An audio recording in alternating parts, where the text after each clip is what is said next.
foods that he didn't want to eat. So last week I brought you candy, buttons. Did you eat all the buttons, by the way? There's no way you ate all those things. No, halfway done. But you're addicted to them now, right? They're good. They're really good. And then I bought Chris Big League Chew.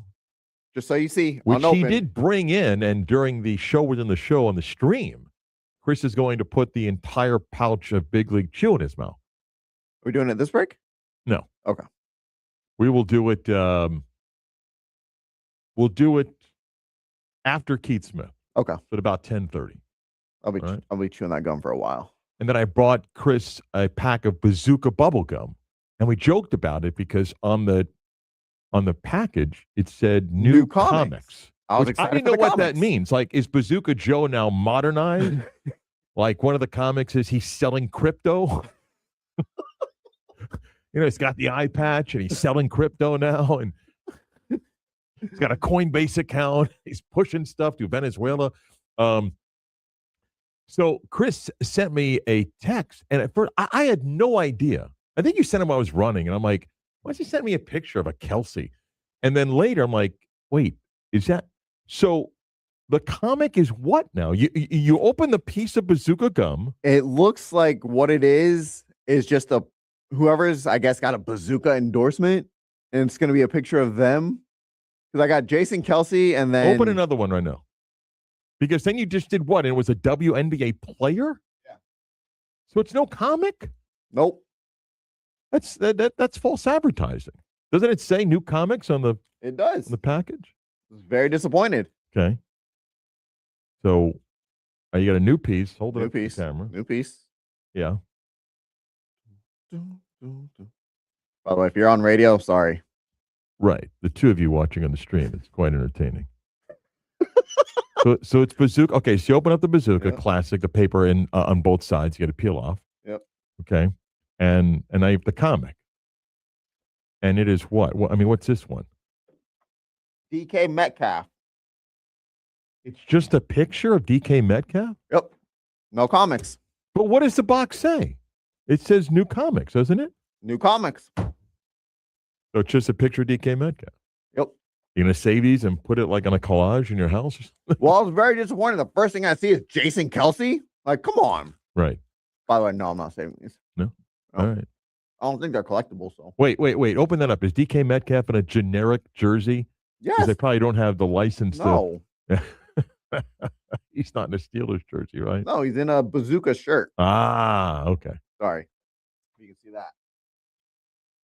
Man. Where's Bazooka Joe? Put an APB out for Bazooka Joe. All right.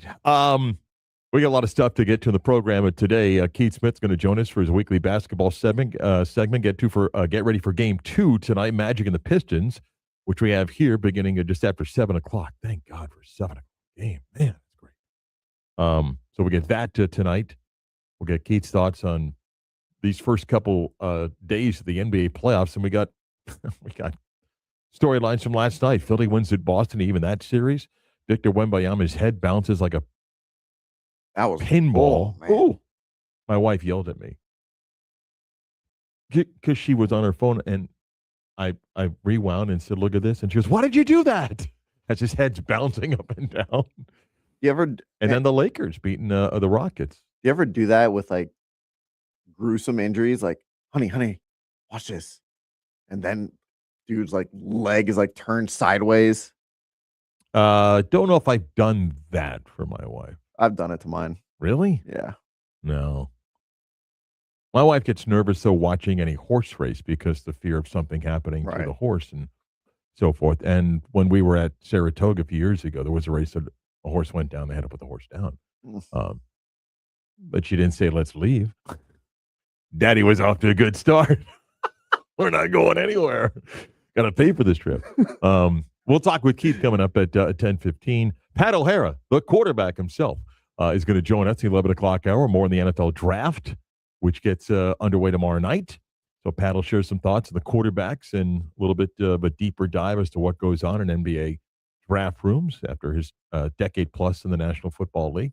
So we'll look forward to talking with him and a whole bunch more. Game show a little bit later on the program as well. First, here's everybody's favorite segment. It's almost like an unwritten rule that when you become a father, you become king of the bad dad jokes. What is Forrest Gump's password? One Forrest one. Are you ready to laugh? We know at least one person is. Here's CB's dad joke of the day. Oh, that's so great. This is different than the joke you came in the studio with. Because we're not telling that one. There was nothing wrong with it. Yeah. But yes, I may not be here tomorrow, but I want to be back here Monday when I get back into town, okay? Oh, and you want me back as well? Yes. Oh, that's sweet of you. There's no one else, Chris, around here to press buttons, so yes. Wow. No, go ahead. Way to take that away from me. All right. What did the hammer say to his homeboys? I don't know, Chris. What did the hammer say to his homeboys? Nailed it.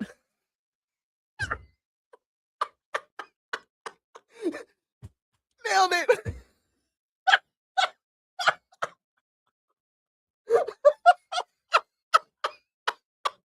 Nailed it.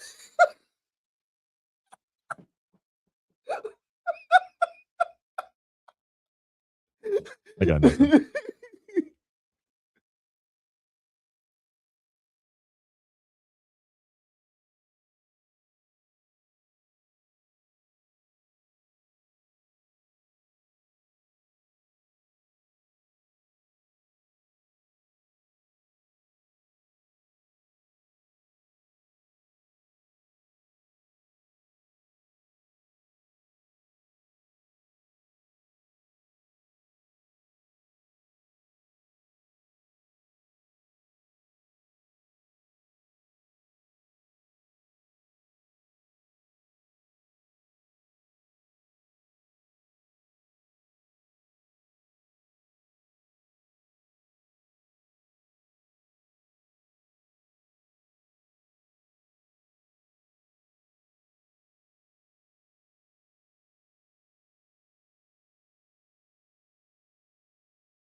He's the voice you trust for the teams you love.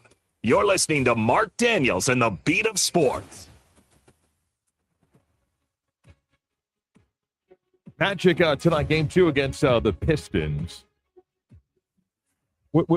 We do this because as the games get bigger and there are fewer games, we focus on every single game a lot more, and obviously because the Magic. And I love playing the, hey, what adjustments are teams going to make? And it's not that they don't impact the game, but, and Kelly and I on the bridge were saying, hey, and Kelly said, keep it simple. And he's right. And I say this also, too. Kelly's like, mentioned, you need to play defense. And I say this also about basketball. It's about making shots, getting stops.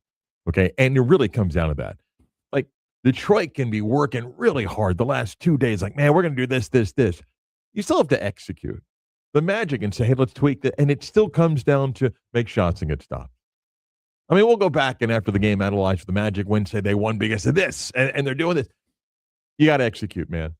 And in big moments, that big moment doesn't have to be late in the game. If it's a one-possession game, that big moment can be in the first period when you can take a 5-point lead and make it a 12-point lead. You never know what's going to happen. So we'll get more with Keith Smith coming up. Can I do something here, Chris? And we were talking about this briefly yesterday, but I like to play Connect the Dots. Okay. It's fun. Mm-hmm. They don't always connect, but it's kind of fun. But during our show yesterday, the news came down that Billy Donovan was stepping down as a coach of the Chicago Bulls. And whether it was completely Billy's decision or the Bulls kind of set it up by blowing out the front office and then Jerry Reinsdorf say, hey, Billy can stay as long as he wants. And even though in the statements by both, it said that. Billy said I was given the choice to stay, and Jerry Reinsdorf, like he could have said, whatever. Maybe the Bulls wanted to put him in a position to go, hey, you're best to leave.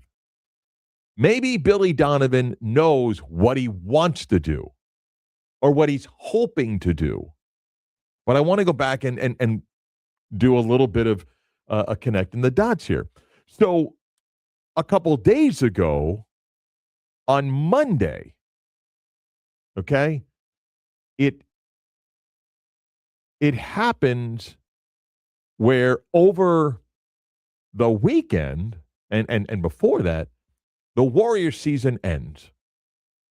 And there's the clip that went viral of Steve Kerr with Steph and Draymond, and he says, I don't know what's going to happen here, but, I want you guys to know that I love you guys and thank you. And then Draymond's almost like, I love you too. And some were like, he was basically looking at Steph like, I love you, and basically telling Draymond, I don't know what's going to happen. But whatever. And then Draymond Green on his podcast said, I don't know what's going to happen. I've never had an off season with so much uncertainty. And he said, it feels like Steve Kerr's not coming back. And we then briefly talked about it. It's a pivotal moment for Golden State. If it's the end of Steve Kerr's run, and now Clay's been gone, and if Steve Kerr is gone, and the future of Draymond Green the last couple of years has been kind of up in the air, and Steph's got $62 million left in a one-year deal, and what his future is, and that's why I said to you, would it be odd if he went to seek someplace else to win a title? So that all led to the speculation about the future Golden State. Yahoo's Kevin O'Connor, among the leading critics of the Magic and Paolo this season, and most of Dallas, dropped this little nugget on his podcast. Steve Kerr leaves, the Warriors will pursue Florida Gators head coach Todd Golden, according to my league sources. And within that ESPN story, they mentioned they might look at the college ranks. Golden is the coach that they're targeting, and that's in part because the Lacob family has a relationship with him. Golden was the head coach of the San Francisco Dons for 3 years before he went to Florida and won a national title there. They've been together. They've had lunches together. Those guys know each other, and Golden is a very, very talented young head coach. And so I think for the Warriors, Golden would be near the top of their list, if not at the top of the list. The thing is, would Golden even want to leave the Gators? He has a great situation there in Florida. They're 1 year removed from a national title. No guarantee he'd want to be going to an uncertain situation with the Golden State Warriors. That said, though, that is what I'm hearing for the Warriors as their main target at the college ranks when it comes to who that college coach is. It's Todd Golden. Okay, now okay, yes, there's the connection. It's not like, well, he was coaching the Dons, and that no, they actually know each other. Okay, it's not crazy, right? I mean, if you're Todd Golden, you have ascended in your profession. You've won a national championship. You have restored Florida to among the elite in college basketball again. And there is the appeal of, taking over as an NBA head coach. Challenging, daunting, overwhelming. What am I inheriting? But yet a chance to build your own thing, not riding a coattail. It's not like Steve Kerr leaves and it's still the prime of Steph and Clay and Draymond where all of a sudden you're just kind of, no. Is it appealing? Okay, hold on, though. So after that exit by the Warriors in 10 o'clock hour, WYJM Orlando, WJR HD2 Cocoa Beach, then the comments of Draymond Green, and then you got the Kevin O'Connor nugget, then it's like, okay, well, then what happens? Well, then the news drops on Billy Donovan. And even before that news drop, it was, yeah. So if Golden left, and if Billy Donovan left the Bulls, well, then Billy Donovan leaves the Bulls. Then you're like, okay, where's the next dot? Well, the next dot is Golden could go take the Golden State job and a golden opportunity, all the other puns that people thought. Okay. Donovan then just comes back to Florida. But wait, there's the Magic job. And if the Magic end up losing this series to Detroit, well, wouldn't that be natural? After all, Billy Donovan has a long history of it was an hour. With the Magic, that's a dot that connects there. And then it's, well, wait a minute. Billy Donovan could look at the Kentucky job, right? I mean, Mark Pope doesn't seem to be very popular with Kentucky fans right now. A program that has so much money that no player wants to take right now because they can't get anybody. What about that job? But wait, what about Bill Self at Kansas for one more year? Then maybe those jobs. So now you've got Donovan being connected to all these other places. And I brought this up yesterday about Billy Donovan. And Chris, you and I talked about this. Deep run first year Oklahoma City. Never got to the second round after that. One playoff appearance in Chicago, out in the first round. Hasn't made the playoffs since. And you can say, well, inherited rebuilding situations. Yeah, was there also a while, and it didn't really get a lot better. I mean, they were around 500, few games over in Oklahoma City. Yeah, tough West. Okay, I got it. Chicago, rebuilding. They rebuilt 2.5 times. You can almost say 3. But Billy Donovan is smart. And here's why he's smart. If Billy Donovan wants to coach anywhere again, what you do is you do what he just did. Because he now taps out of Chicago. When there's buzz about Billy Donovan, that quickly reestablishes him as a great coach. I mean, won back-to-back national championships in college. So if he took the Kentucky job or the Kansas job or came back to Florida, why wouldn't you think he can win the national championship? I'm not saying he couldn't, but he also has been out of the college game, which is a heck of a lot different, although it's kind of mimicking the NBA these days. And you got the Magic job or other job. What do? You bail before it really hurts the image. And Donovan doing what he did in Chicago, at least initially, the last day, hot buzz, right? Hot buzz. Not like sub 500 the last 5 years. No, hot buzz. Florida, Kansas, Kentucky, Magic, hot buzz. Now, let's get back to Golden. Okay? Fact. As down and dark as he could have been going into the championship season, all the stuff off the court, whatever you believe in, true, not true, but the image, not good. What's the best thing? Win and win big. Won a championship and has ascended to one of the best coaches in college basketball. By having this success Florida had and winning the championship, guess what opened up? The wallets. Now we're back all in, and all in big.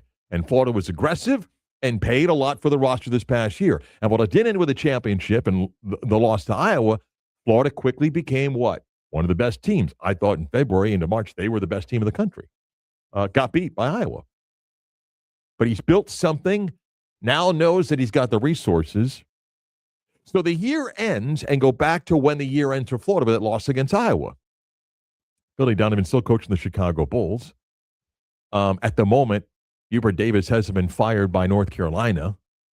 At the moment, the Warriors are locked into the play-in, but there's not the stories about Steve Kerr and everything. So Todd Golden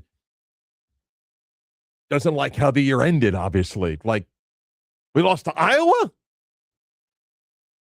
Got to be aggressive. Got to be aggressive. Got to try to convince guys that you could stay. Let's run this back. We're going to add some pieces. We got the money to do it. You talk to your money people. We're going to load up on the roster, and we're going to make this a team that is going to be unstoppable next year because what? Winning is addicting. Want to win. And you've got decisions that need to be made by players to stay or to go. And Thomas Hogg is one of them. Arguably one of the best bigs in college basketball.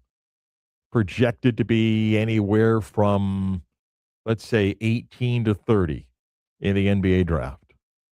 And yesterday, Florida announces he's coming back. Coming back. He was on SportsCenter with Scott Van Pelt last night. And Van Pelt asked a very fair question. And by the way, I think he gave a good answer. But it's also about everything of where we are. I'm not going to be tacky and ask how much money you're getting because I'm not rude. But the process is really fascinating because NIL is very different, right? And you can look at this through the lens of, all right, if I get drafted here, I'll make this. So NIL gives us a chance to make something like that. You and a lot of high-level prospects are able to do that. So I'm just... what is that process like? And trying to figure out, well, if I go, there's this, but if I stay, there's that. How do you weigh it all? Yeah, I mean, that obviously played into it, but that's like I let my agent and all my people handle that. You know, I think my dad did a great job of that this year. But for me, it's not really about that. You know, like I'm not a money kind of guy like that. Like I love wearing the orange and blue, and I want to represent my school, and I want to go back out there and get another championship under Coach Golden and play with my guys for one more year. You know, I think a lot of times now in college basketball, you see people chasing the check and chasing all that stuff. But for me, honestly, it's pride. You know, I love playing here, and then I want to get and give all my 100% for my coach too. Condon back, Chinelu may opt out of the draft, come back, Boogie Flan. Listen, Florida is all in, and Chris' story quickly goes yesterday. And this is the system. Sam Vincenzi at The Athletic wrote the piece. Others picked up on it as well. The negotiations, Florida would give him what the equivalent was of 2 years of the 20th pick. The projected dollars for the 20th pick in the NBA draft is $6.5 million for 2 years. If it's the number, and from what I hear, it's right about there. Good for him, the player. And while I do think he is sincere about enjoying playing college basketball, it is about the money. There's no question about it, because if it's nowhere near, then it doesn't make any financial sense that you'd be giving up millions of dollars. And for Florida, it shows you several things. The commitment to basketball and what it was like to win the title and the thirst to get back there again. And just by doing basic math, Florida's payroll is going to be one of those schools that is in the $15 to $20 million range if you're going to bring these guys back. And if that's what it took to get him, and Florida's, I don't see any way they're not the preseason number one next year, that's the business that we're in, which brings us back to dots. If you're Todd Golden and you've had the support of the money people to build this roster back and add, could you walk from that? Could you walk from it? I mean, they could pay you probably a lot more at Golden State, although Florida's paying him pretty well. Could you walk from that? I'd have a hard time seeing him walk from that. Which then means if he doesn't walk, that's one dot that doesn't connect for Billy Donovan if he's going to work next year. So there's all sorts of parts that move. What does Golden State do? What does Steve Kerr do? What happens to Draymond Green? What does Steph want to do? Nobody cares what the Bulls do. What does Florida do? Is Todd Golden somebody that would be interested if that job opens up? He's built this roster, and why not? He didn't have any reason to not build the roster, and who wouldn't want to coach that team with all those guys coming back? Ooh. And the Magic? All it takes is one 22-point loss, and everybody's back on the bandwagon again of change the coach. I mean, there's a lot of parts that makes this a great soap opera. I'm all in. Make some more popcorn. Man. You know I hate the way college athletics is today with all the money and transfer portals and all that, but just kind of looking at the situation now with all the coaches and coaching vacancies and Billy Donovan, Todd Golden, Golden State, Chicago, Orlando. Is coaching in college honestly better than coaching in the NBA? Some places it may be. Again, if you're Todd Golden, it's a 32-game season with unlimited resources right now, and you get the pick of whoever you want. I mean, that's where in the NBA, it's an 82-game grind. It's guys that are making a lot more than you are, that have different agendas. You could argue that, and maybe that's what appealed to Mike Malone about North Carolina. Maybe it is. I would make the argument that college coaching, even with the year-to-year hassle of at some places, like Dusty May, right now, pick the litter. Who do you want? Get the guys. Yeah, I'd say coaching in college. Can I say one quick thing, totally unrelated? Yeah. If you're watching on the stream, you may have seen. I did look down on my phone and send a text. You know why? Because a dear friend of mine just sent a picture to a few of us that he's cancer-free. Nice. And man, that made me so happy. And I had to send the text back. Man, it made me feel so good. That's awesome. Keith Smith talks hoops next.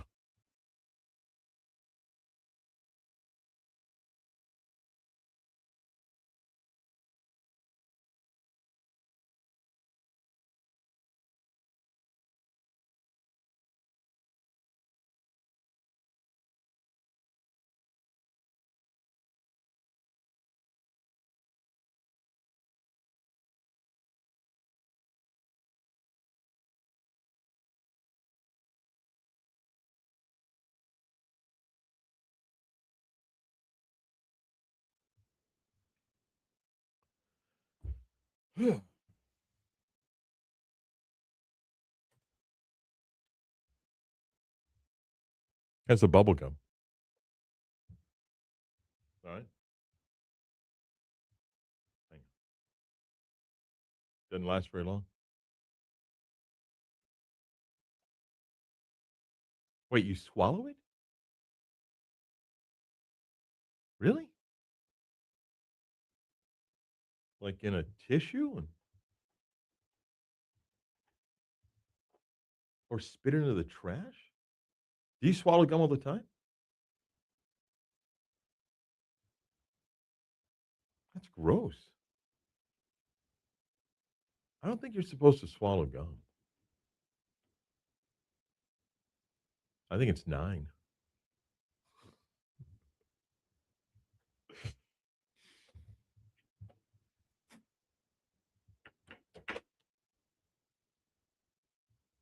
Hey, I got a haircut coming today. Is this cheap? Am I trying to pull one? No. I don't mind paying full price for a haircut. And I tip well. I tip 50%. Okay. $20 and I leave 10, right? So I go to Great Clips, right? So I got a coupon in the mail. It's $9.99, okay? Wait. Listen. I have it right here.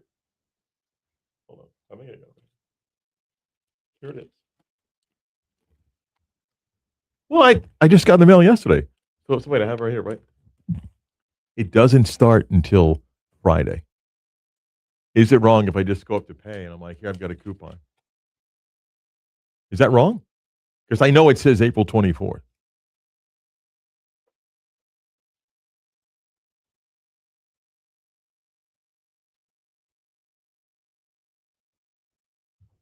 Let me just say, if I had a coupon that said April 20th, I still might use it today.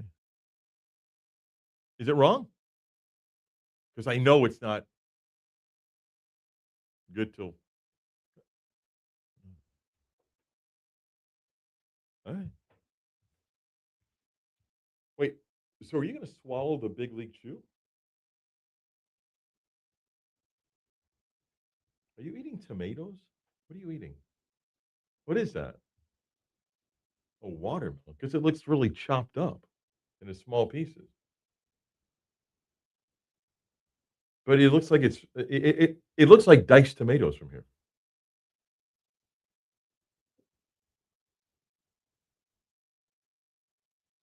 Oh, wow, you really go small on your pieces.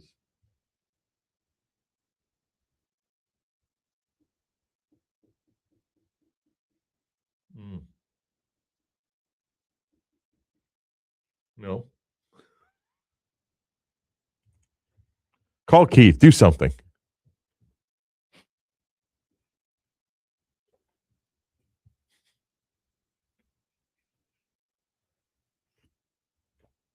You say something to me? What?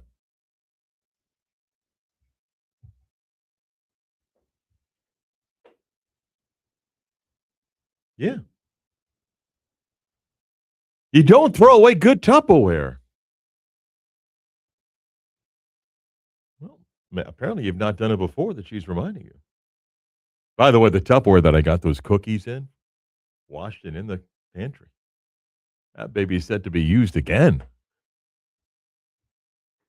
I don't know, but it's a great piece of Tupperware. Yeah, I'm locked in and using that thing.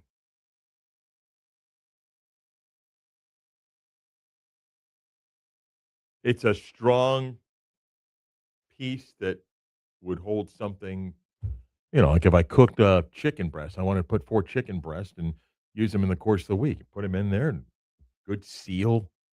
It's not like yours where it's been washed like 50 times and you got like pasta stains on it and something. It's good.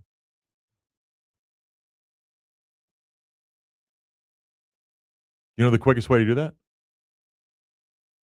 I'm sure that might work. You take like a 2-piece of paper towel, put it at the bottom of it, squeeze some like soap on there, and let it sit for like 2 hours, and then it's gone. And just wipe it free. All right.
Time to talk basketball with Keith Smith.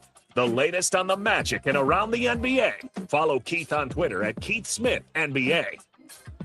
All right, great time to chat with Keith Smith, and we ask you to support his work. Go to Keith at Keith Smith NBA on X or Twitter. Get the links to the videos and all the stuff Keith writes about, and follow him during the nights of NBA basketball. I'm having a hard time. These games are ending up after one, Keith, but I'm doing the best I can. Good morning. How are you? Yeah, it's a bit of a struggle. I'm going to admit I bailed on last night and watched it this morning. Eventually, at some point, I just run out of steam. Let's start first. Magic Pistons. Since we last spoke, wow, just a wild run. The Friday game, and then the Sunday game. So give me your thoughts on what we watched in Game 1, and the Magic rightfully saying, "We told you if we could get healthy, this is our team." But what did you take out of that Game 1? Yeah, better late than never, I guess. Or they were playing possum for a lot of the year or something. But yeah, I thought this was for the Magic on the good side. They were extremely physical against a team that plays extremely physical. The Magic didn't back down from it. They went right at the Pistons. I thought they did a really good job working inside the arc. Orlando did not shoot well. So that should, in a weird way, be encouraging for Magic fans, because it's not like they had an outlier shooting game where they made 23 pointers and shot 50% from deep. They were 10 for 34 from deep, which is about where they're normally at, and they still managed to win the game. And I thought Desmond Bane clearly was not feeling well. You could see, but gutted it out, gave them some big buckets. I thought this was easily the best Franz Wagner's look since he's returned. And I thought Paulo played with real force, didn't settle very often for jumpers, just really got in there and attacked. And then on the Detroit side, I'll just say very quickly, all of our kind of worries about the Pistons as a playoff team all came to a head in Game 1. Cade Cunningham, not enough help around him. Pistons shot terribly. Jalen Duren, they couldn't get him involved, and he wasn't really active throughout the course of the game. So I think we've got a real series on our hands. We always talk about what adjustments teams make, which it's valid. I believe that coaches earn their pay in the playoffs versus the regular season. So what's different in Detroit's approach tonight?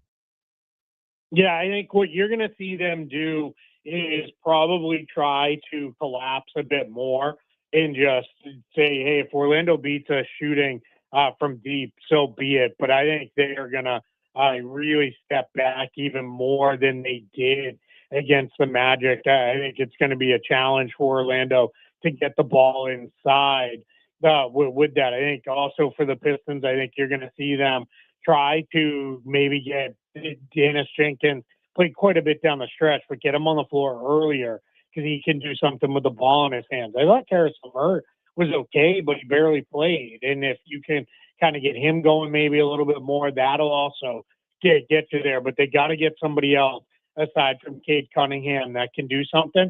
And then Jalen Duren, he's just, if he's not far better than what he was in Game 1, it's really not going to matter. But I think those are the adjustments on that side. And then for Orlando, you need to find counters to those things. If they're going to try to pack the paint, you need to use, maybe more interior passing, more big-to-big screening, those kind of things to try to force those, Pistons defenders out and away from the paint so you can continue to be effective inside the arc. Game 2 tonight set for 7 o'clock. Let me pivot to some other things. It's amazing how storylines can change between Game 1 to Game 2. The Celtics look like they're championship contenders, and all of a sudden Philly's like, hang on a second. What a matchup or what a duel for Maxey and Edgecombe last night. The thoughts on what Philly did to Boston? Yeah, the Celtics are 3-5 in their last 8 home Game 2s. So for whatever reason, they do really well in Game 1s and then just don't get it done. I don't know, what happens with them, but you could see they were not, overly locked in on either end of the floor. And then they stuck with this drop coverage. I think ESPN had the stat. It was the third most possessions of drop coverage on defense. That's where the center drops back into the paint, even when their man's setting a screen. And it allowed Philly to walk into all these three-pointers. It was the third most ever in the playoffs since they've had the tracking data, which is, and they stuck with it all game long. It just wasn't working. It was the right bet early because Maxey has struggled to shoot the ball off pull-up jump shots since coming back from the injury. BJ Edgecombe's not a great pull-up jump shooter, but once they started going in, Boston never adjusted. So I think, the Celtics have an issue. Those are the kind of guards that they've had struggles covering this year. But, Boston's offense was not very good. So I think it's just one of those where, bad game all around, chalk it up to that. They shot well, we did not. And you move forward and try to get back into it in a couple of days on Friday. The super slow-mo is scary to watch Victor Wembanyama's head bounce like a basketball a few times and enters concussion protocol, and that means for a couple of days he's got to stay in that protocol. They don't play again until Friday, but that series certainly now changes. Heck of a rally by Portland because it looked like they were still going to go down 0-2. San Antonio may still win this series, but if Wemby doesn't play Friday, this is a little bit of a different vibe right now. Yeah, without a doubt. And, Portland is feeling good right now. They got the big win. Scoot Henderson was fantastic in this game. He has actually played really well since coming back from the injury. You saw Drew Holiday do all of the Drew Holiday things, hit a couple big shots, made a bunch of big defensive plays. Rob Williams came off the bench in a game where Donovan Cunningham wasn't overly effective. Rob Williams came in, gave them big minutes, and they covered for Denny Avdia, who had kind of an off game for him. So I think Portland's feeling really good. And yeah, I think without Wembanyama, I think they look at it and say, all right, hey, he's the uncoverable guy that we can't solve for on either end. Whether that's how do we guard him or how do we attack him?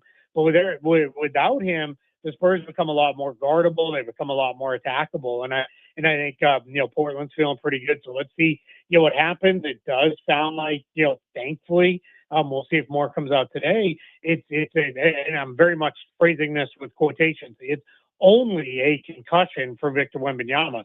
Doesn't sound like there are any broken bones, which was a little bit of a surprise. I was nervous that he maybe broken his jaw or cheekbone or something like that with the way he hit the floor. So let's see how he comes back. But the thing I've learned about concussions over the years, everybody reacts differently. Some guys bounce right back. Some guys, it takes weeks for them to get right again. I was shocked about Houston's game last night. I mean, I give the Lakers credit, give LeBron James credit because he was great last night. But Marcus Smart and Luke Kennard carried the Lakers with LeBron. And you'd say, well, 2 games in LA. I'm still shocked the Lakers are up 2-0. Yeah, I'm stunned by that development. And I think I don't want to go to anything negative on the Magic because we're feeling pretty good. But Houston and Orlando run the 2 most unimaginative offenses in the league. And now, the Magic ran some different stuff in game 1, so I'm going to be encouraged by that, and we'll see how it goes. But Houston is a lot of, all right, we're going to try something with KD. Doesn't work, we'll go to something with Şengün. And then if all else fails, we'll just throw it back and nail us out. And Kevin Durant good shots on his team behind Şengün and Smith and Tari Eason off the bench. So that tells you that they had a lot of trouble. He also had 9 turnovers. Lakers threw a bunch of different looks. So, JJ Redick's done a wonderful job being creative with this defense. He's, kind of played some pressure where it's really, we're going to try to force turnovers. Then other times it's, we're going to sit back in the zone, but we're going to give you a 2-3 look on one trip. Then we're going to give you a 3-2 look. Then we're going to give you some kind of, box and one kind of style. And it's really throwing them off. And this Rocket team, it doesn't take a lot to throw them off. And they were just not good throughout the course of this game. I'm bouncing east to west here, but let me go back to the east. In the Knicks-Hawks game, the Knicks blew a comfortable lead, and sometimes you get what you deserve. People can pick on Mike Brown. I love Jalen Brunson. One of the things that bothered me, first about Brown, you take Brunson and Cat off the floor, the Knicks have very little function as far as their offense goes. They did that at times, and then late in the game, yes, they're going to double-team Brunson. Cat has to touch the ball more. All the criticism last couple of years, a lot of it's valid, but he had to touch the ball because they didn't have an answer. And I think the Knicks went away from some basic things that you can let Brunson run freely, but at some point your coach has to say, hey, we need this. And I think that played a role in the Knicks losing that game against Atlanta and opening the door in that series now. Yeah, I think you're absolutely right. I mean, this was a game where offensively, Cat had it going. He was 8 for 12 from the floor. He was playing pretty well when he did get those touches. But Jalen Brunson, 26 shots, is more than double anyone else on the team. And this team has weapons. Karl-Anthony Towns is one of the best offensive big men in the game. OG Anunoby had a strong game. Mikal Bridges did not, but 10 shots for him. But yeah, it's weird. And then you saw, I think, where Mike Brown, his years come realized with Towns and Brunson on the floor together, the defense just is rough. It really has some troubles. But to have them both off the floor at times was, not great. And then their end game process, I thought, was really poor. It got very confusing because the broadcast had that they had a timeout left, and the announcers thought they had a timeout left off the 2 missed free throws. They actually didn't. But then it goes back to, why did Mike Brown take a timeout right after under 3, where you drop down, only 2 timeouts left? It was a very weird game on his part, and I still think the Knicks are the better team. But again, now the Hawks have confidence. The Hawks did not play badly in game 1 either. The Knicks were just enough better than them. So I'm very curious that this is going to be a monster game 3, because if the Hawks win game 3, then they have a real chance to win the series. I think if the Knicks can get things back under control, get a win in game 3, then they're back, kind of in control of the series. But this is going to be an interesting one. I'm just venting here, but I went back and I watched a couple of times. I blame Josh Hart on the final possession because Brunson's open on the right, but he has to notice there are 4 Hawk players with their backs to him. Go to the basket. Go to the basket. You have 5 seconds. You can get to the basket. And he gave it up. Either find Brunson or go to the basket. Notice what's in front of you. There wasn't a single Hawk player that had their jersey facing him. And and he had a head of steam. Yes. With the Hawks, a bunch of the guys were around the opposite arc because they were all in there for the free throws. So yeah, absolutely, I'm with you on that. I think this is a great matchup. They have some history the last few years, and maybe it's under the radar with all the other storylines. I think Minnesota-Denver is a fascinating series, and Minnesota ties it up at 1. And I think it might be, if not the best, it's a top 2 matchup to me, just because of a little bit of history they've got and how these first 2 games won that series. Yeah, you're absolutely spot on with that one. When Tim Connolly took over the Wolves front office a few years ago, he said, we have to build a team that can beat the Nuggets. Now, I don't know that he was overlooking the Thunder and what they've become, but it was very much like, hey, well, they're in our division. We know we're going to play them a bunch. And they have gone out and done that. Rudy Gobert gives Jokic, he's not the Jokic stopper, nobody is, but he gives them as much trouble as anybody. They also are very comfortable putting guys like Julius Randle on Jokic, or even sometimes Jaden McDaniels, and letting Gobert kind of play in a roamer helper spot, which helps. And then Anthony Edwards' confidence level is high. The Wolves and Nuggets don't like each other, and the Wolves are not in awe of the Nuggets at all. They very much look at them like, hey, they're fine, but like, we're just as good as these guys because they've built that confidence. So this has turned into a really good rivalry that we've seen in the playoffs. And you really start to wonder with Denver, they went all out to win that last game of the regular season. Yeah, put them on the opposite side of the Thunder in the playoff bracket, but, would you have been better off with the Rockets in the first round? Where does it go? But you're absolutely right. I think that is the true. I know we got now a bunch of these series that are tied 1-1. That one feels like the one that is absolutely going to go the deepest into this. And I think this is going to be a 7-game series. Again, please support his work on X or Twitter at Keith Smith NBA. The video shows that Keith does, all the columns and stuff that he writes, and even just follow along as an NBA playoff night gets going. Thanks, Keith. Appreciate it. I appreciate it. Thanks for having me. Got a fix of football, NFL, and an interesting college story that's brewing that I want to get to. FSU named their starting quarterback, so we'll get to that. If you're on the stream, stay there. If you're not, go there. You can listen to the show 96.9 FM, 740 AM, always on the iHeart app, no matter where you are, in podcast form. When you get your favorite podcast, type in the Beat of Sports on demand, and you can access the video stream on Twitter, 96.9 Game On, or our YouTube page, 96 in the Game Orlando. Click on the logo on the live button. If you go there now, Chris eats a wad of Big League Chew. Next.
All right.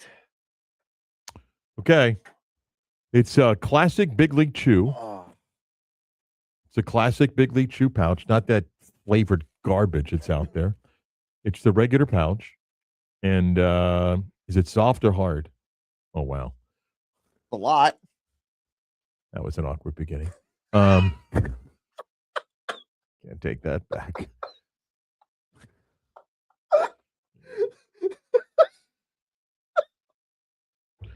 Oh, well. Okay, so the pouch of Big League Chew. Oh, man. You got it? It's falling apart, but Is it? All right. You going to put it all in there? yeah. There you go. All right. Okay. Is that all of it? Mm-mm. Okay. Man, come on. As a kid, this was the best. Pretending you were a big league guy. Start spitting. You know? How's it going? A lot, huh? A lot of gum in there. Not as easy as you thought, huh? I thought it would be. Boy. That's what I want to hear. Your inability of making sense. Yeah. Is your jaw kind of stretched out here right now, trying to bite it down, huh? Let's go. Get the rest of that in there. Hang on. Now, you spit out the bazooka from earlier, or you swallowed it? Swallowed it. Swallowed it. Chris swallows his gum. I'm not gonna be able to do this one. What are you talking about? I don't think I can do it. Is that the rest of it? Yeah. Yeah. Is that all of it, or is there more? There's more? Mm-hmm. Uh-oh. Not as easy as you thought. You have a look of uncomfort on your face right now. I can't see. Oh. How much left in the pouch? Hold the pouch up. What do you got left in there? Oh, there's more gum. Yeah. Tough time here, huh? You thought this was going to be easy. Yeah. You look uncomfortable. You don't look happy. I can't breathe. I think eating broccoli was easier than this for you. Is it just because you can't? How's the Oh. flavor? Well, good. Flavors, flavors hanging in, huh? Okay. All right. Attaboy. Come on. Let's go. Let's get the rest of it in there. Let's go. Come on. Hang on. Damn. Trying to chew it down. You should be forced to keep it on one side of your mouth like tobacco. Last bunch? Mm-hmm. A lot of gum in there. Yeah. Trying to blow a bubble, I see, huh? I can't. You can't blow a bubble? Not with this.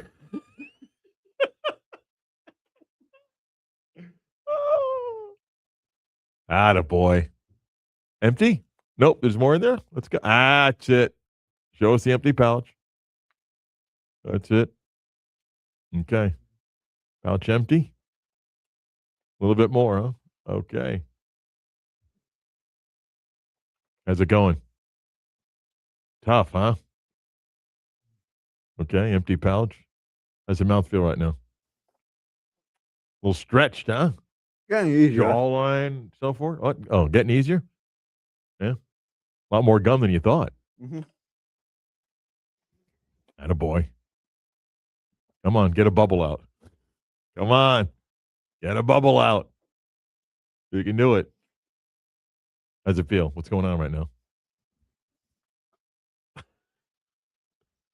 Yeah.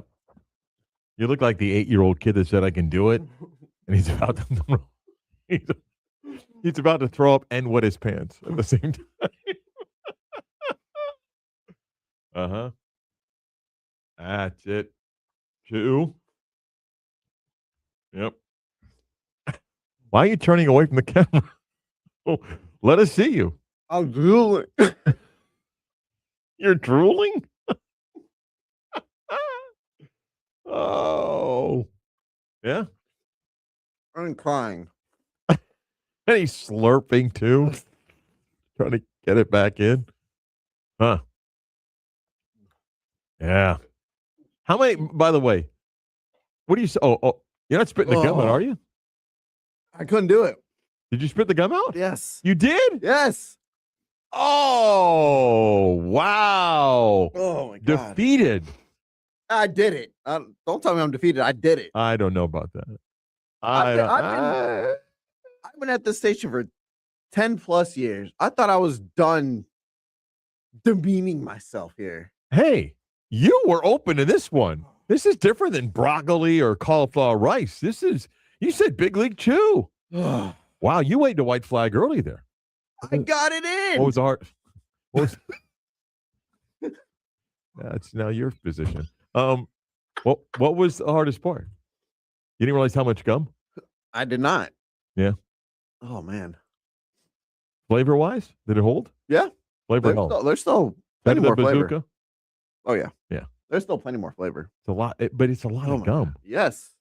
Your eyes are watering. Crying, slurping, and drooling, and Did y'all hurt right now?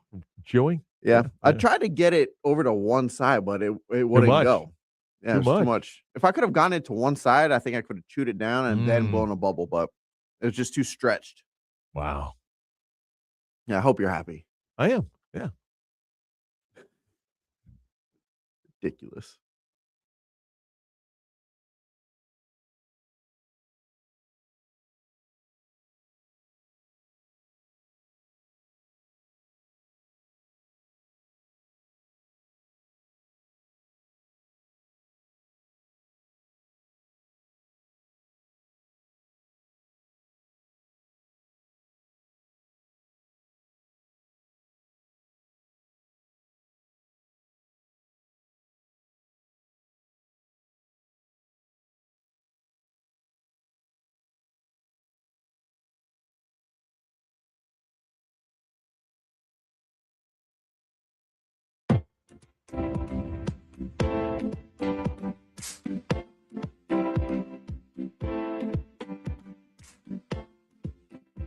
That was incredible. What a wow moment on the stream. Chris Vasquez, I say, didn't complete the task. Get that out of here. The pouch of Big League Chew, Was completely gone and being chewed on. he kind of spit it out pretty quickly. I kind of thought you'd have the gum for at least a full segment. Like I wanted to hear you try to talk this segment with a wad of Big League Chew in your mouth. On the stream, did I complete the challenge? Let me know. Let us know. I I mean, completed if you're it. watching, you can decide if Chris, like three handfuls of gum. Took a lot in the first, a little bit less in the second, and then you had a little bit left, and you were struggling. And then he was drooling, and then he was crying, and then he was coughing. And then when I thought, okay, now he's got to get into chew mode, then you just spit it back in the pouch. I couldn't get it to one side. By the way, is the pouch just sitting there?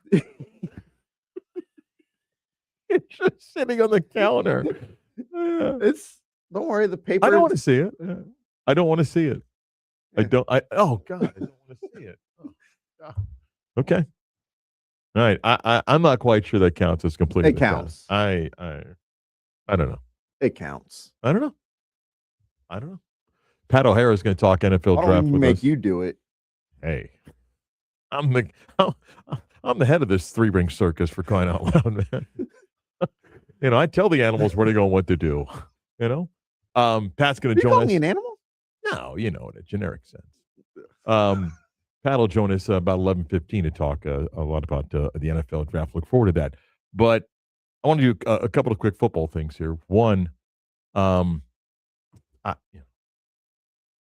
you think of the Vrabel little presser? I sent you what I thought of it. He said 2.5 minutes worth of nothing. Mhm. He didn't admit to anything. He didn't apologize for anything. He didn't say anything. I will say this, then I want to ask you a couple questions. He didn't exactly help her yesterday. No, he didn't. Okay. But I understand, and when he got done, I understand that there was going to be a question, and he was going to give the, I don't want to talk about that. Then another question was asked, and then a Patriot person stepped in to say, what did you think he was going to say? Because clearly the Patriots said, look, we have to say something before the draft. OTAs here, so we got to do something. And this is well calculated and plan with the Patriots. Okay, what are we going to say that is not going to tell really anything? But we have, and that wasn't him writing something and not letting the Patriots know what he was going to say. So, what did you think he was going to say? At least offer up maybe an apology for, what appeared to be. Maybe I'm sorry to didn't, pressing you, but when you say an apology, were you asking for stepping out on your marriage. Okay, hang on a second. One, it's easy. We did this connecting dots. And Yeah. it's easy to connect dots, and it doesn't look good. Okay. What if it's not true to the extent that people want to think? Then you say it. Nobody believes you. He's in a no-win situation. He's not going to admit at that moment. He put himself in that situation. Chris, I'm not arguing. I'm just saying I didn't expect anything more. I knew he was going to be incredibly vague, talk about, the organization. I talked to the team. I talked to the players, the coaches. Like he said exactly what I thought he was going to say. And it'll die in the Boston area. It's already dead. Well, it'll die because they'll pivot between the Celtics and the Bruins. I don't know about the Red Sox summer, but The NFL draft. and the NFL draft, and then it'll die further if the Patriots are 4-1. It'll just be about football, unless something else comes out. I don't know what her future is, fair or not, but I don't know what else he was supposed to say yesterday. And there'll be enough people in the Boston media that'll just say it's time to move on. And in fairness, I don't know what else people will want, because I don't know anybody that hasn't come to a conclusion for themselves based on what they've seen. Again, at this point, I believe for the Patriots, it's a non-story because football-wise, he didn't do anything wrong. Now, you can argue the moral side of it, but again, we don't know, I guess, technically, if anything happened or not. It looks like something did. I don't know. People have already decided what they think happened. But as in terms of football, he didn't do anything wrong. Well, I would argue the X and O's, he did nothing wrong. I would argue, though, that he brought attention that becomes a distraction, that the only way you get past that is time and success of the football team. Well, and It's the same thing for Bob Kraft, who was in an embarrassing situation, but it was about go win football games, and they didn't, and he made a coaching change, and he made a coaching change again, and then they got to the Super Bowl. But with sticking with Mike Vrabel here, I think they timed this out. I hate to say it like this, but they timed it out perfectly. Again, with the NBA playoffs, with the NFL draft 2 days away at the time of when that press conference occurred. Well, here's the other thing. It's going to be a non-story. Here's the thing, and I'll watch a lot of the draft, but I'm not going to watch every single second. I don't know. We are going to FaceTime. Zero chance. I don't know if at all it's brought up on any moment of draft coverage on all the channels that'll carry some form of the draft. I don't. I doubt it, but I'd be surprised. It's done. Let me pivot. A couple of quick college items here. Florida State's named Ashton Daniels their starting quarterback. Okay. I'm not at FSU practice, so I trust that Mike Norvell and his staff believe that of the quarterbacks that they've worked through spring, that they feel so well about it that they don't want it to be a story going into August camp. So they'll name a starting quarterback now. Ashton Daniels played at Stanford, then went to Auburn, and now is at Florida State. Doesn't mean he can't have a good season. His record is 5-18 as a starter. 60% completion percentage, 24 touchdowns, 22 interceptions. At Auburn last year, he played in 4 games, was 0-3, 57% completion percentage, 3 touchdowns, 2 interceptions, and he ran for a couple of touchdowns. If you're a Florida State fan, on April 22nd, of a position since, who was the last guy to have a good season at quarterback? That would be Jordan Travis. You go into, and Florida State is still in this. The Gators are not. Why? Because they moved on. A Florida State fan goes into the season, with my belief, is a portion of the fan base wanting this to be another bad season to get rid of Mike Norvell. Unless they get off to a 6-0 start, then you're all on board. No, I mean, that's the truth, right? Yeah, It's the truth. It also is a sign, going back to the quarterback market. Like yesterday, we're talking about Ty Simpson and his $6+ million deal offer from Miami and Darren Mensah. And so it was a sign of Florida State in the quarterback market not getting any of the big value guys and deciding I got to go get somebody, and now putting the expectation of he'll be the quarterback that he was projected to be coming out of high school. Because the body of work I don't really count the year at the first year at Stanford, he was a wildcat guy. The second year at Stanford, he was 2-8. The third year at Stanford, he was 3-7, and then didn't play well at Auburn. So you're hoping that there's something here that makes it, because from DJ Uyunglele and what they went with last year, and now, so, right, you're crossing your fingers. You are, what's the saying? Prepared for the worst, but still hoping for the best. Yeah. There's no reason, in my opinion, to be optimistic if you're a Florida State fan, unless your wish is to have Mike Norvell fired at the end of the year. Because it looks like this team could be. Well, he didn't make the decision. Let me. No, I get. Let me that. get somebody the job that's going to get me fired. No. But it kind of feels like this is going to be a 4, maybe 5 win, if that, Florida State football team. Yeah. The other college football nugget that may have gone under the radar, and Ross Dellinger at Yahoo wrote about this, and I did actually talk to somebody in the, quote, media industry yesterday. So we still have a 12-team playoff in college football, right? And we're not getting to 16 this year, and maybe, although I don't even know if it happens next year. And then there's the 2014 playoff that's out there, which everybody yelled to the Big Ten, okay? Now, this isn't just a Big Ten SEC battle, because the ACC and the Big 12 have taken a bigger step from the middle to the 24-team side. Why? Access.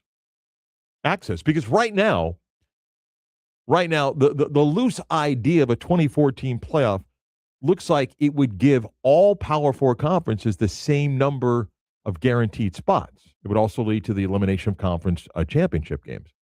But this now has become a Fox versus ESPN thing.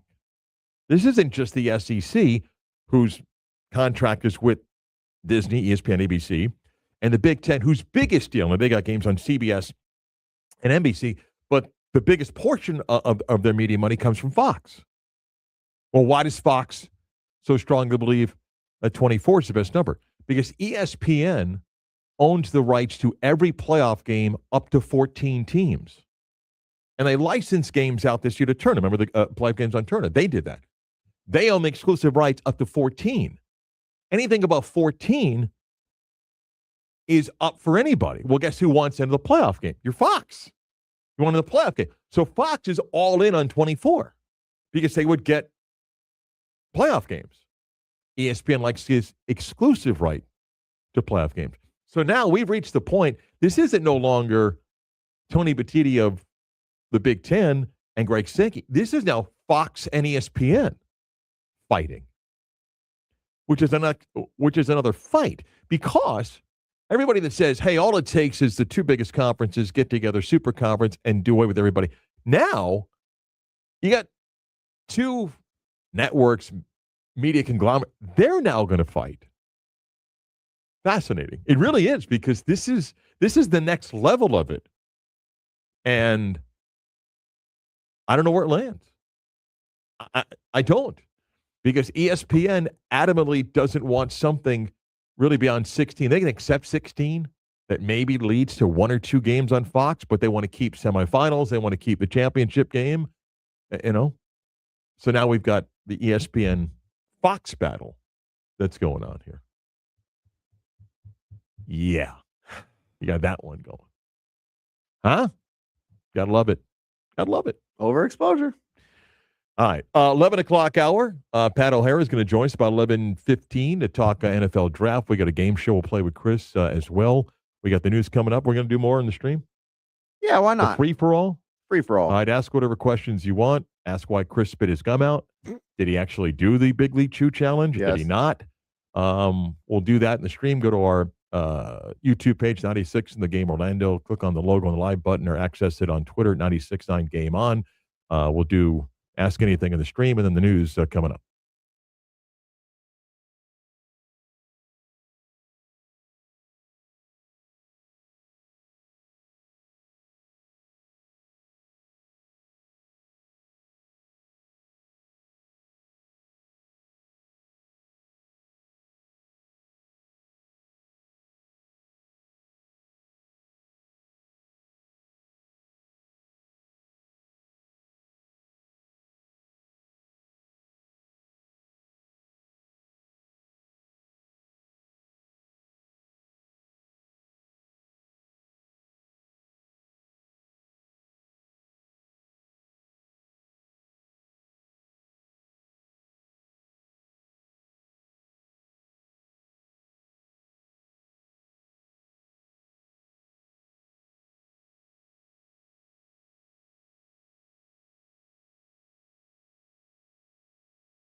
Yes, who's back? Can you hear the grape? Yes, Annoying? a little bit. I'll stop. Okay. Someone texted in, next challenge for me, drink a quart of milk in 3 minutes. Not happening. Oh, no. In 3 minutes? No. No. I mean, that's dangerous. Again, when I was an intern, Do you like milk? Yeah. Okay. When I was an intern way back in the day for a different station, we had to basically humiliate ourselves. Well, now that's illegal. Well, not back then it wasn't. Yeah. And one of the challenges was to drink a gallon of milk, and I can't remember how fast it was. Did you do it? No, of course. I threw up like probably halfway through. You like chocolate milk? Love chocolate milk. Strawberry milk? Yes. Really? I prefer strawberry over chocolate. Really? Yes. I'm not a big fan of chocolate anything. Yoo-hoo? I love good yoo-hoo. Yoo-hoo's not milk, but Still yeah. love a good yoo-hoo. okay. Hey, ask away on anything. Here we go. Next challenge. Gallon of milk in 10 minutes. Not doing it. Well, 10 minutes, a little bit more reasonable. No. But that's still a lot. No. What's with the milk stuff? I don't know. You can't send in any idea for challenges, and you may come across a I couple still I want to like. do like ESPN The Ocho contest or something. Oh, we played checkers. And I kicked your ass. Okay. Yeah. Total distraction. May have cheated. I think he crowned himself a couple of times. Not quite sure. No, I won. Just admit it. No, you did win. I mean, you won fair and square. That's right. But I mean, we can't damage the equipment by, silly putty challenge, That'd be fun. crazy string challenge, and things like that. Silly string. Silly string fight. What? Silly string fight. You gonna do that with your daughter? Yeah. I'll do all sorts of fun stuff with my daughter. Do you do bubbles with your daughter? Mm-hmm. Yeah, She loves them. My kids loved bubbles. Right now, I'm in a fight with her. I don't know if it's because she's teething. It's like I'm torturing her, trying to brush her teeth after a bath. Good Lord. She hates it. I don't know why. Sorry, can't help you. It's a hassle. Got to lock in on it though. Yeah. Got to establish the habit early. You know what I'm saying? You know what I'm I saying? feel like I'm going to like traumatize her from brushing her teeth when she gets older. By the way, the male person in my neighborhood, like I have a person that walks the neighborhood and puts mail in. The male person is like, I don't know, half mile from my house. And she goes, don't you live like back there? I'm like, yeah. She goes, why are you down here? And I said, because I run every day. She goes, That's why. She goes, because I see you like far from your house. And I'm like, yeah, because I run. Are you not able to leave your house? I don't know. I mean, she was very nice. She's like, oh, I wondered why you're here, like nowhere near your house. I'm like, yeah, I run every day. She's like, oh, yeah. Do you jog with pants on or shorts? Shorts. Okay. I don't know why. You know what I mean? Like a pair of jeans or something. No, like sweats. sweatpants. Yeah. No, although I'll probably wear sweatpants like in Salt Lake City when I hike on Saturday. You're going hiking.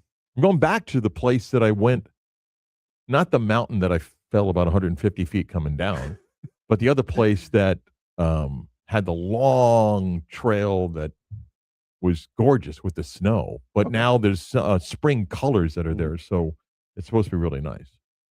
So I'll be hiking on Saturday. So I'll wear some pants. Okay. I don't have hiking shoes, though. And then when people come by and they're wearing the hiking gear, they kind of look and go, oh, you're not from here. And so what?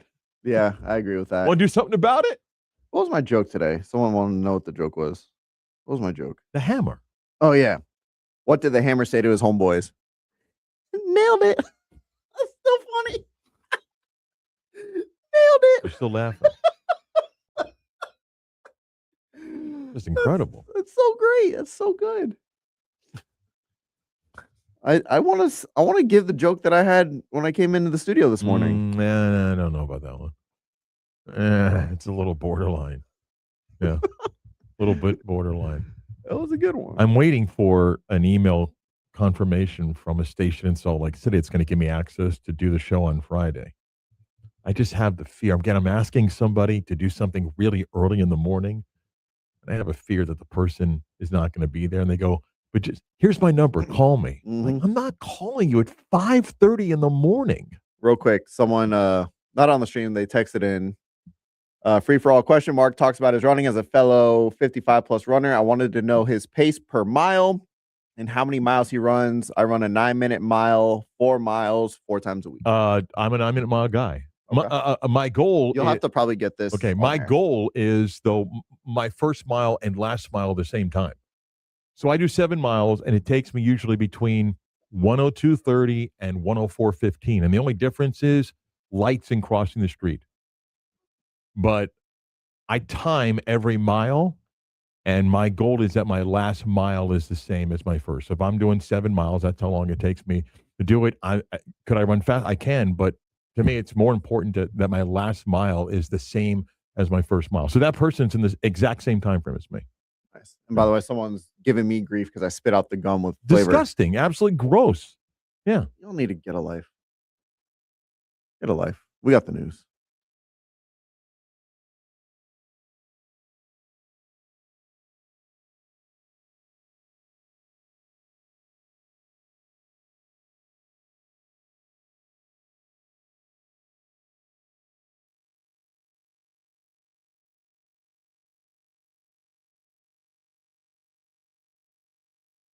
Let's really do the news. Yes. Now it is time to do the news. But now it's time for the news. 11 o'clock hour, WYJ Orlando, WJR, HC2 Cocoa Beach. Magic and Pistons play game 2 of the series tonight in Detroit. 7 o'clock tip. Catch the game right here. Magic try to grab a 2-0 lead in the series. One of 2 games tonight. Phoenix and Oklahoma City will play game 2 of that series. Last night in the NBA, 3 interesting games for a variety of reasons. The first game saw Philadelphia get an incredible backcourt performance by Tyrese Maxey. He went for 29 and rookie BJ Edgecombe went for 30. They beat Boston 111-94. Second game saw Portland down by 13 with under 8 to go. Came back to win the game 106-103. The concern for San Antonio, Victor Wembanyama slipped and fell and his head bounced 3 times on the floor. Left the game, did not return, enters concussion protocol. The thought is that he should be okay, but we'll see. Got to be 48 hours in concussion protocol before you can then be diagnosed and then cleared to play.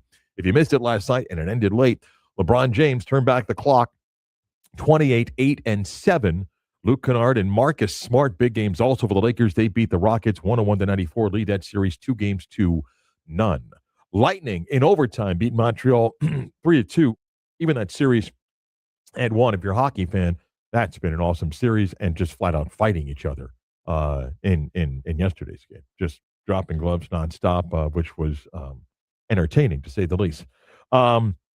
Elsewhere, By the way, SGA won Clutch Player of the Year. Can I be honest? We had a Clutch Player of the Year award? Everyone gets an award for something.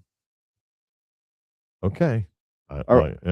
Pretty soon, you know what we should have that the NBA doesn't have? Since we do awards for points, rebounds, assists. I think we do blocks and steals. Why not free throws? You for the best free throw percentage? Either best free throw percentage or most free throws in a year. Okay. All right. Fine. Why not? Everyone gets an award. Mets lost their 12th straight.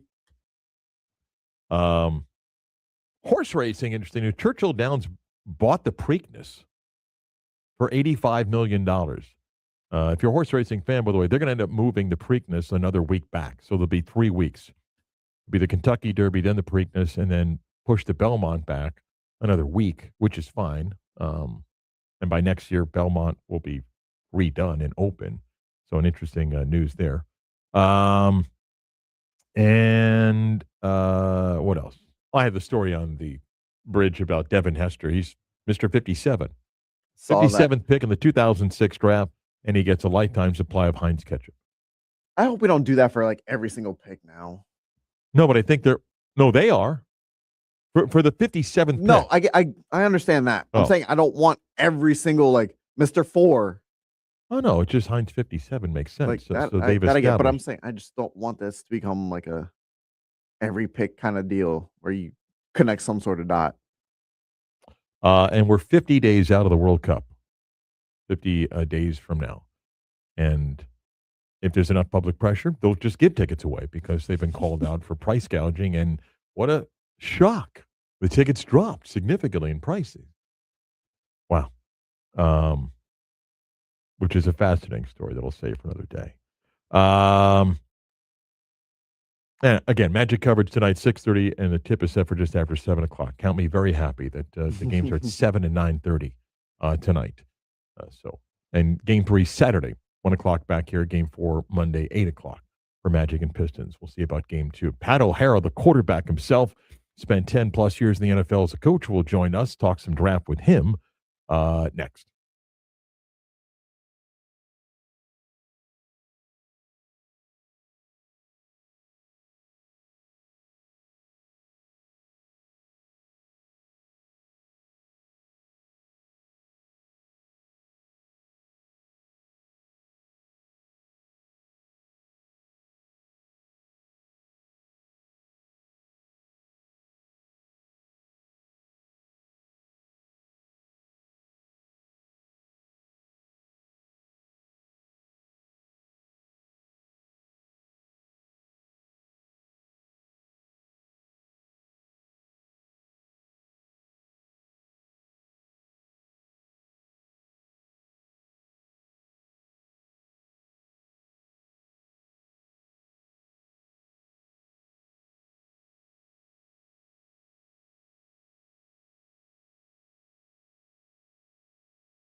Hey, what's up? This is Pat Lynch. And I'm Taco Bob. You're not rocking out with WJRR. Lock it in here with Marc Daniels and the beat of sports. NFL draft begins tomorrow night. 3 days of the draft. It's like a football Christmas for many people. Our good friend Pat O'Hara, longtime coach in the NFL for a decade and played the quarterback position, is kind to join us, and we appreciate the time that he gives us on the West Coast. So got up early this morning. Good morning, my friend. How are you? Mark, how are you, buddy? I think the last time we were in person was literally in 2025 at North Carolina A&T versus UCF, I think.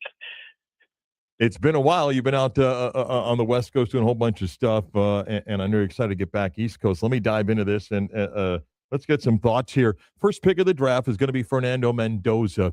The body of work that you saw, what do you think translates to the NFL game? And then some secondary questions. He's going to a team that made a decision to bring in a veteran quarterback, but because he's the number one overall pick, does he have to play from day one?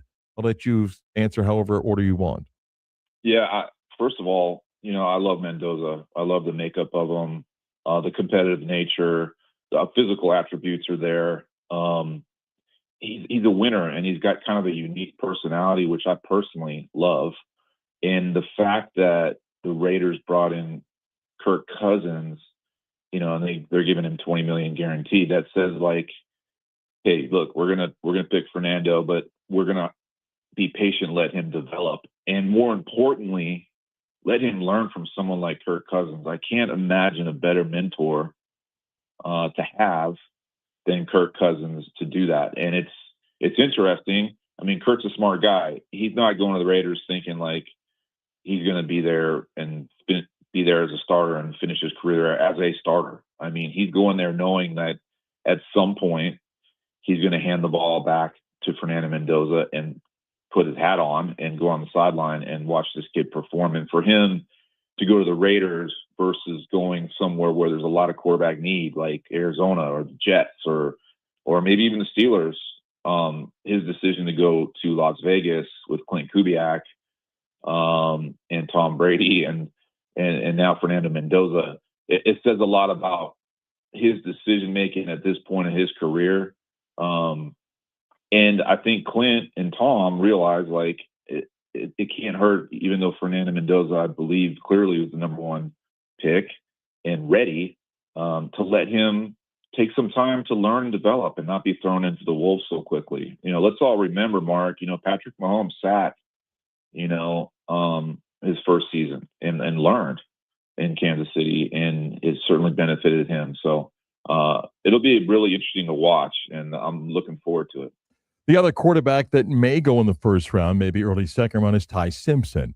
A lot of people like Ty. The question is the number of starts he had in college. He had some offers, maybe in Miami for $6+ million to stay. What's your thoughts on Ty Simpson and the body of work thus far? It's interesting. Like you said, Mark, it's 15 starts, but a lot of these guys that come out of college have limited starts. Fernando Mendoza is the opposite. He's had a ton of starts, at different stops in his college career. But for Ty, he's a guy that hung around Alabama and sat when a lot of guys transfer, and he showed some diligence there in waiting, and he got his opportunity at 15 starts. It'll be interesting.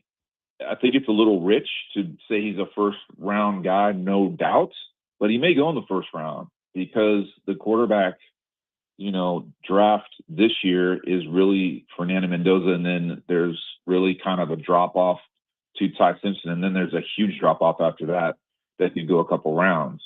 But you're drafting Ty Simpson on potential.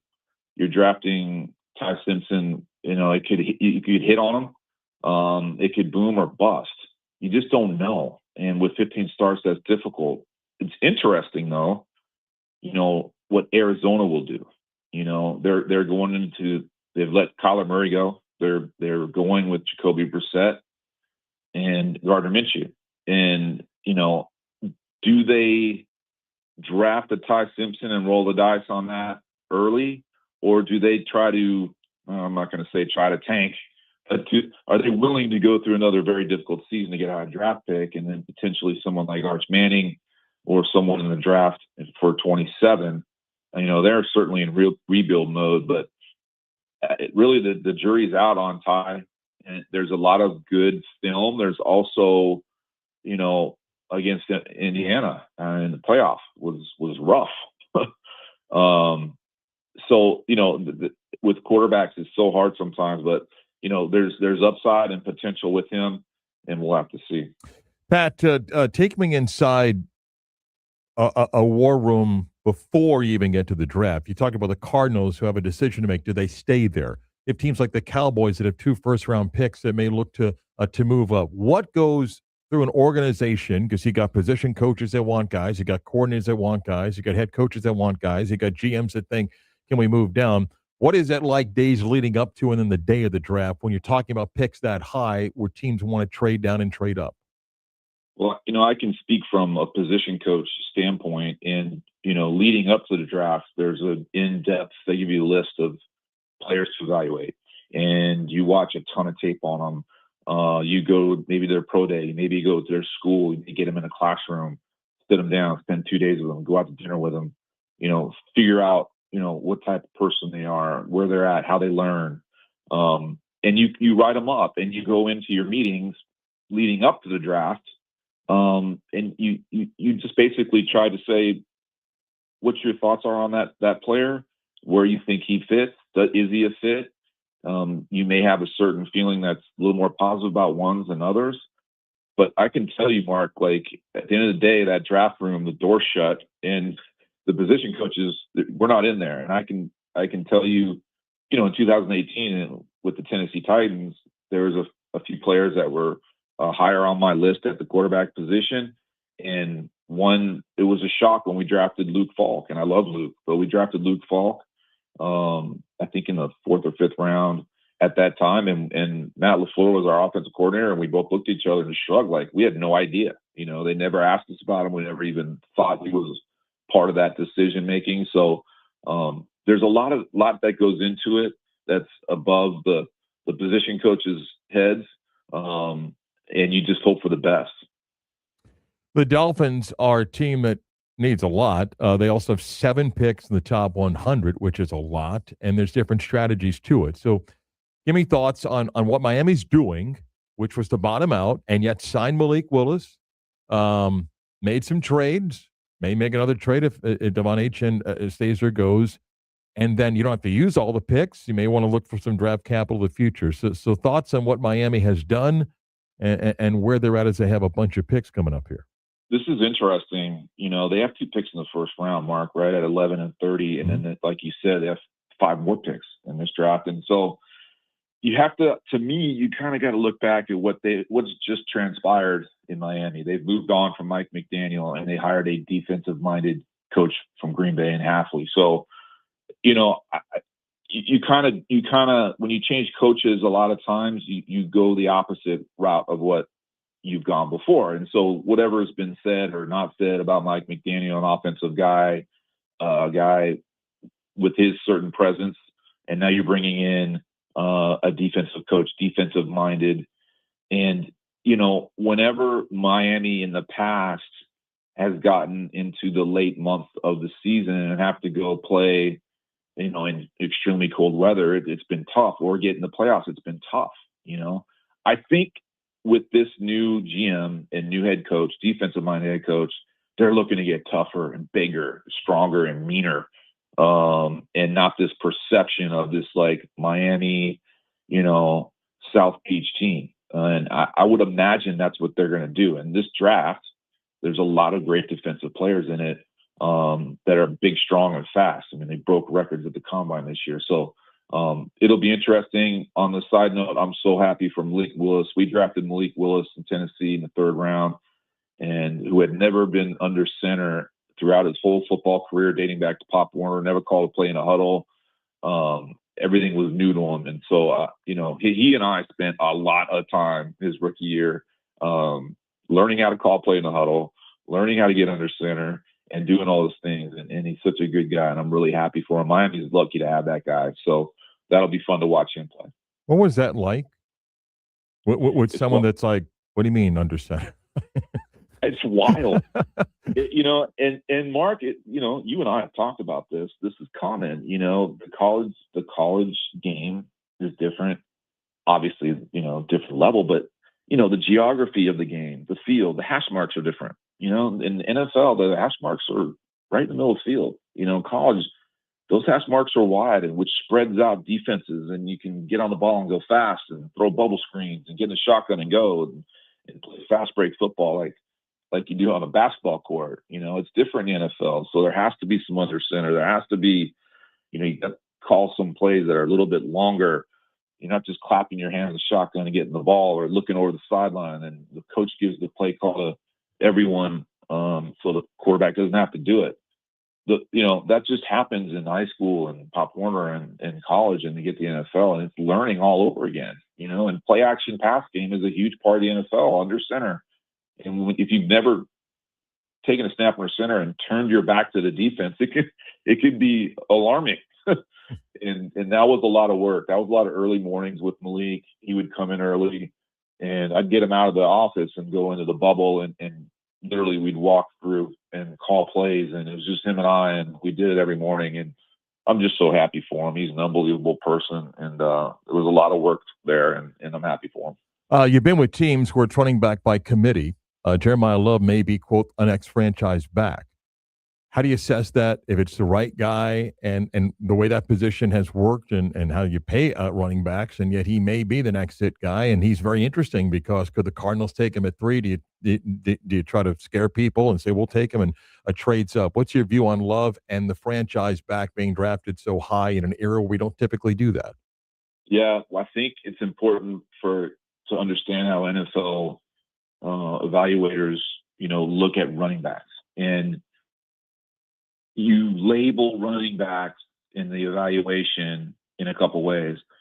One is, are they a first and second down back, which they call normal downs? Is he normal downs back, or is he a 3-down back? And so what does that mean? Well, for example, Derrick Henry, if you've watched Derrick Henry over the many years, who's a Hall of Famer and unbelievable, and we were with him for 6 years in Tennessee. He's a 2-down back. Unless it's 3rd and 1 or you're running the ball down in that situation, he's jogging off the field on 3rd down. Your 3rd down running back has to be very adept with all the complex schemes and blitz packages to be able to pick up blitzes and handle pass protection. But he also needs to be somewhat of a threat in the passing game. And so that cuts down the amount of backs you're looking at. So for example, a 3-down back currently in the NFL is like a Christian McCaffrey or Alvin Kamara. They don't have to leave the field because they have a route tree. And that's a problem for defenses. You can send Alvin Kamara out of the backfield, put him in the slot, and get him matched up on hopefully a linebacker or even a safety, and you feel pretty good about that. Same thing with McCaffrey.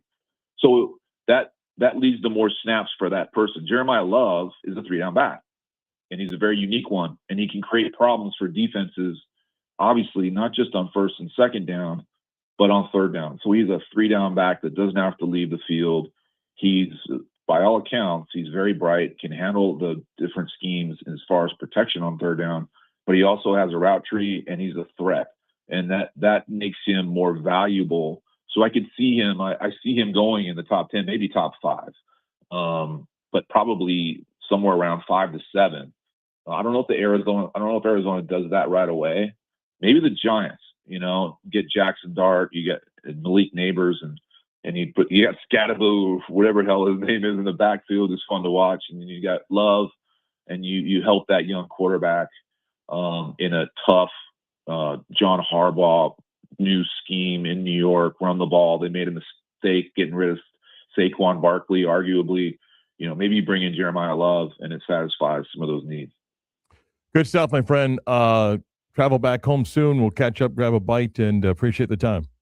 Thanks, Mark. Pat O'Hara, good insight in the NFL draft. We got a game show we're going to play with Chris coming up, and we'll do that next.